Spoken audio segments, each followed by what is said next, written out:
Welcome to Dr. Boyce and Nomalanga. I am Dr. Boyce Watkins, and this is Nomalanga Moses from HealthyBlackWoman.com.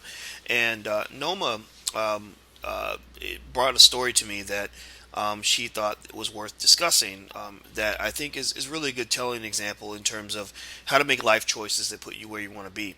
So before I get started, though, I want to ask Noma, how you doing today? I'm doing great, boys. How are you? I'm doing really well, and the story you sent me actually took me back. It's about Jay Williams, who played for Duke a while back. I think he graduated or he left Duke in 2001, and Jay was the National Player of the Year. He'd won the national championship for Duke. He was drafted by the Chicago Bulls, and he was in a motorcycle accident, and I think it did something horrible to his pelvis, so he wasn't able to play anymore. His career was basically over at that time, and a lot of people were really disappointed because he was projected to be a star. The Bulls had spent a lot of money to bring him in.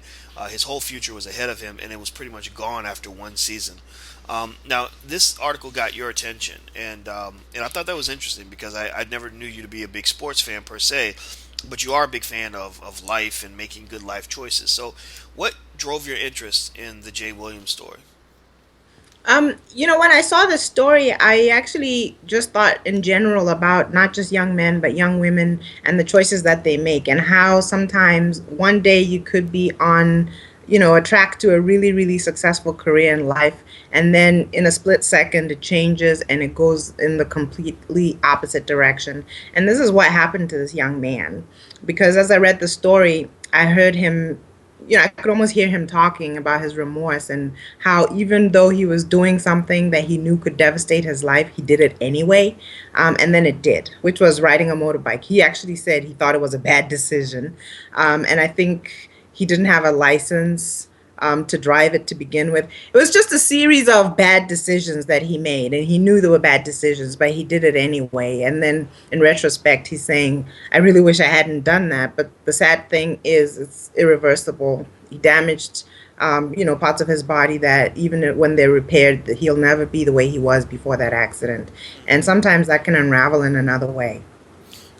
It does really speak to a very simple idea that that your life is a reflection of your choices. That I always compare it to writing a book.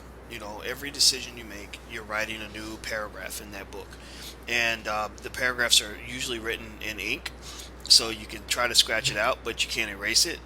And once you write one page, you can't rewrite that page. And I think that sometimes what happens is when we make our decisions, I've seen in worst case scenarios sort of a lack of foresight, where maybe every decision you make is in reaction to something, as opposed to making decisions that are proactive, that where you say, okay, this is where I want to be, so these are the things that I'm going to do in order to make my life what I want. Instead, it's like, well, I had to do this because at the time this was going on and this person did this to me, so I responded with that, and this was happening, and I felt this way, so I did this at that time. And everything's based on where you are at that moment in that time and space, and it just seems like that's such an avenue to just creating a life that's a complete mess. Almost like a painting where you just randomly stroking the brush in every direction. Sometimes you luck out and you get a masterpiece like that, right? Because some of the abstract art is done that way, but most of the time you Right. just get a mess. You know, uh, Right. am I speaking any truth here, or what do you think about that Yes, analogy? of course. I think that one of the things, I think you remember I used to do a seminar for young women who are about 18 to 25, usually in the age range.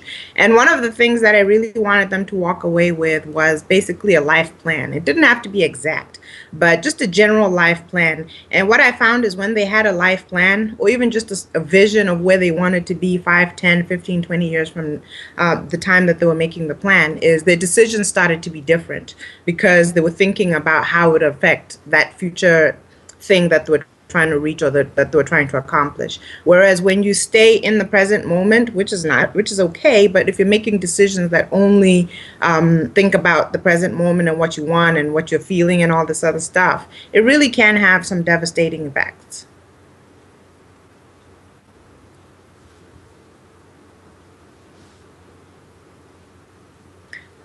I don't. Your Sorry. audio. My volume was off. Yeah, Yeah, sorry about yeah. that. It seems that one of the conclusions you're making is that one bad decision can certainly destroy you, And also, Right.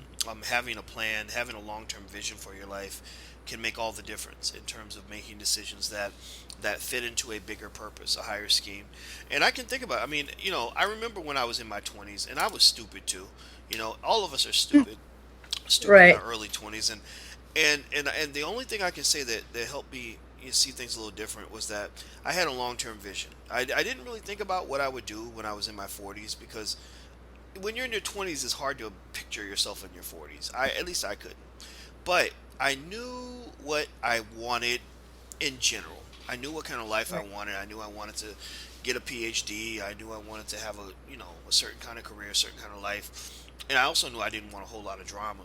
So I can think of times where, you know, situations, I was pulled into situations that were just messy, and my reaction was usually dictated by um, remaining consistent with a bigger, longer term picture. Right. Kind of saying, okay, if I kill this guy who stole my girlfriend, I'll probably go to prison and I won't get a chance to finish school and live a normal life. I'm just kidding, but I'm just trying to be authentic here. I mean, Right. I know that people go through crazy situations like that, whether it's, and I think a lot of it ends up having to do with relationships. I think that's why I think people tend to underemphasize the importance of good relationship choices as a fundamental component to having a good life. Because if your relationships are all crazy and you're constantly responding to craziness in your home or craziness in your personal life, it's kind of hard to focus on the bigger picture. It's hard to think about the Right. long-term goals and stuff because your emotions are like all over the place. What do you Right. think? I agree. One of the things that you're referring to is obviously a romantic relationship, but it's in every relationship. Everybody has a crazy friend who always wants to push boundaries or wants to do this crazy thing. Um, and, sometimes you'll find that 10 years down the line, your life has gone down one path, and then you look at theirs and it's devastating, and you really feel bad for them because you actually, at one point, you and that person had equal opportunity and equal chances and possibilities and so forth. So it can be really sad. So it's not just your romantic relationship, it's every relationship. And whoever you associate with, there's that thing about the five people. You become a culmination of the five people that you're around. So I'm willing to bet that he didn't think very much beyond that day. And now he's forced to live with the consequences. Well, I think that's a good point. I mean, you know, yeah, you're right. Everybody has the crazy friends. I was thinking not too long ago about my life. I like to look back, in my life and say, okay, what was I doing exactly 5 years ago today? What was I doing 10 years ago today? 15, 20? And I was looking back at my life when I was 22. I think I did this when I was 42. So I said, what was I doing 20 years ago today? So I was like, okay, when I was 22, I thought about a couple of very close friends I had and the stuff we would do together and how we go around and do this and do that. And I thought about where they are today. And one of them is, in and out of the criminal justice system. He's unemployed. He's really struggling. And the other one's just dead, and he died from the life he was living. And, and it made me just sort of think about how, even back at that time, if you looked at our lives, even at that time, and the way we made choices, we were headed on different trajectories anyway. You could have kind of predicted the differences because each of us over the next 20 years just became more of what we were at that time, you know, and and also over time, I had to disassociate. When I got to my early 30s, I said I can't do this anymore. you know, I'm trying to be a grown man right now, and this is just not going to work. And so I agree with you. I think that choosing people to have in your life who are going to either bring an energy that will take you in the direction you want to go. I think that's important. So people who will make you better, who are not necessarily reflective of who you are, but who are reflective of who you want to be, right?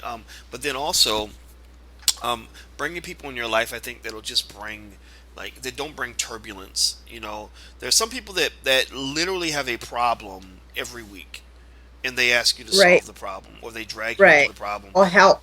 Yeah, and I think as you get more mature, you learn how to just keep your distance. Maybe you can be Right. Facebook friends with them or talk to them on the phone every Right. now and then, but you don't have them so close in your space that that volatility is kind of shaking over into your life. So, Right. so yeah, I think You're right. That was a very good point you made. Where, I was talking about romantic relationships, but you were saying all relationships. Because at the end of the day, I think the goal is to be content and happy with your life as it is, Right. right? So I'll let you get the last word.